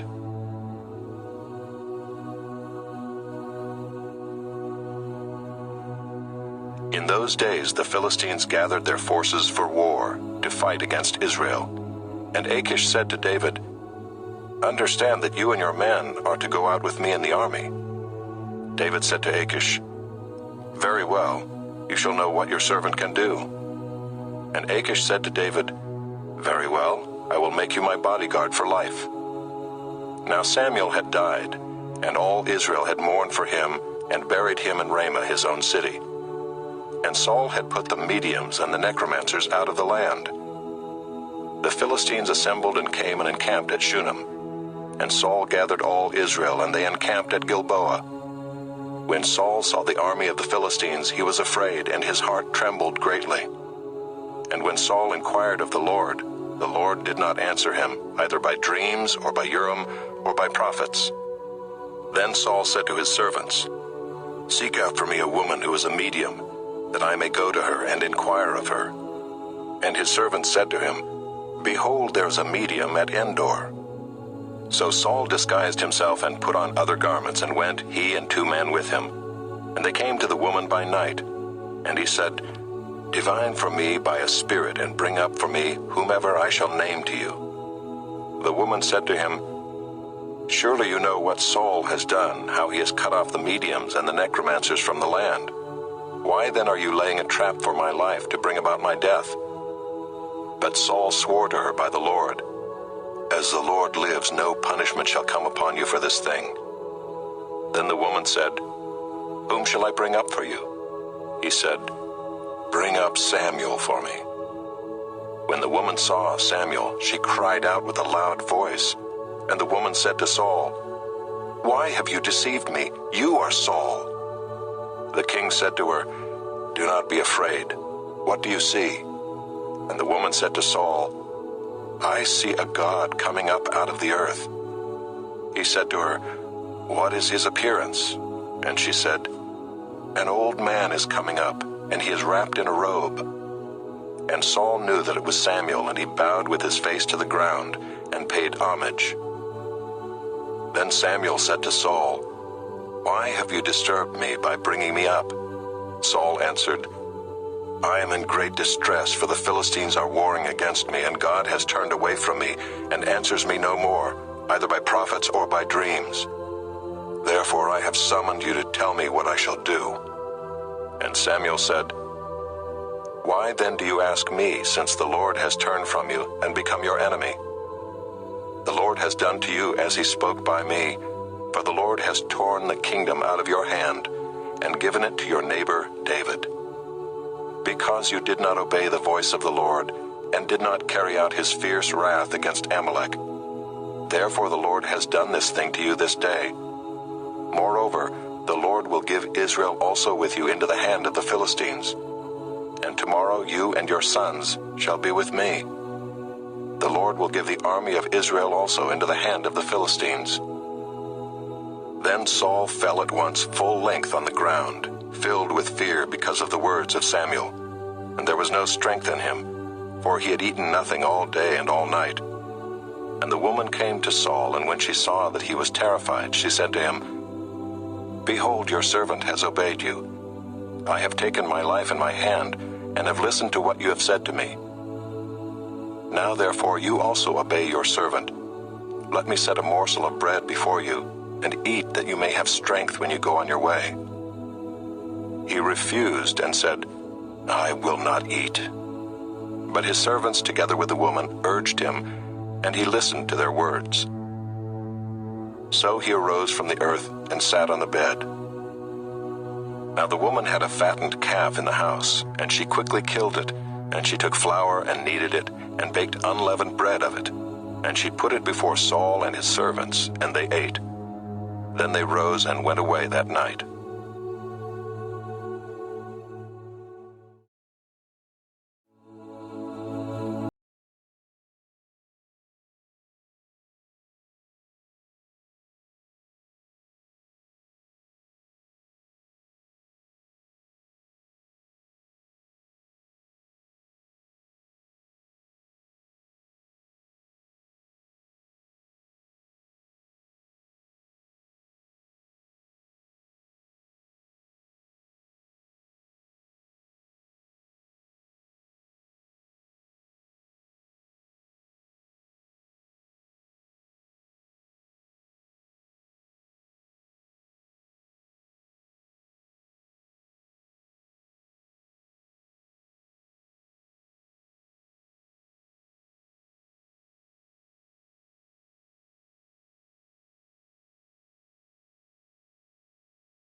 Chapter 30.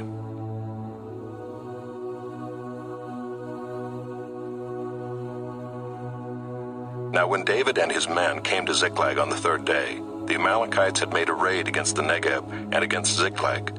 They had overcome Ziklag and burned it with fire, and taken captive the women and all who were in it, both small and great. They killed no one, but carried them off and went their way, And when David and his men came to the city, they found it burned with fire, and their wives and sons and daughters taken captive. Then David and the people who were with him raised their voices and wept until they had no more strength to weep. David's 2 wives also had been taken captive, Ahinoam of Jezreel, and Abigail the wife of Nabal of Carmel. And David was greatly distressed, for the people spoke of stoning him, because all the people were bitter in soul, each for his sons and daughters. But David strengthened himself in the Lord his God. And David said to Abiathar the priest, the son of Ahimelech, "Bring me the ephod." So Abiathar brought the ephod to David. And David inquired of the Lord, "Shall I pursue after this band? Shall I overtake them?" He answered him, "Pursue, for you shall surely overtake, and shall surely rescue." So David set out, and the 600 men who were with him, and they came to the brook Bezor, where those who were left behind stayed. But David pursued, he and 400 men. 200 stayed behind, who were too exhausted to cross the brook Bezor. They found an Egyptian in the open country and brought him to David. And they gave him bread, and he ate. They gave him water to drink, and they gave him a piece of a cake of figs and 2 clusters of raisins.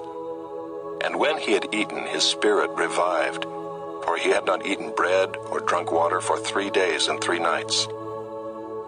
And David said to him, "To whom do you belong, and where are you from?" He said, "I am a young man of Egypt, servant to an Amalekite, and my master left me behind because I fell sick 3 days ago. We had made a raid against the Negeb of the Kerethites, and against that which belongs to Judah, and against the Negeb of Caleb, and we burned Ziklag with fire." And David said to him, "Will you take me down to this band?" And he said, "Swear to me by God that you will not kill me or deliver me into the hands of my master, and I will take you down to this band." And when he had taken him down, behold, they were spread abroad over all the land, eating and drinking and dancing, because of all the great spoil they had taken from the land of the Philistines and from the land of Judah. And David struck them down from twilight until the evening of the next day, and not a man of them escaped, except 400 young men, who mounted camels and fled. David recovered all that the Amalekites had taken, and David rescued his 2 wives. Nothing was missing, whether small or great, sons or daughters, spoil or anything that had been taken. David brought back all. David also captured all the flocks and herds, and the people drove the livestock before him, and said, "This is David's spoil." Then David came to the 200 men who had been too exhausted to follow David, and who had been left at the brook Bezor.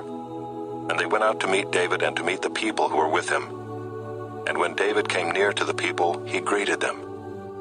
Then all the wicked and worthless fellows among the men who had gone with David said, "Because they did not go with us, we will not give them any of the spoil that we have recovered, except that each man may lead away his wife and children and depart." But David said, "You shall not do so, my brothers, with what the Lord has given us.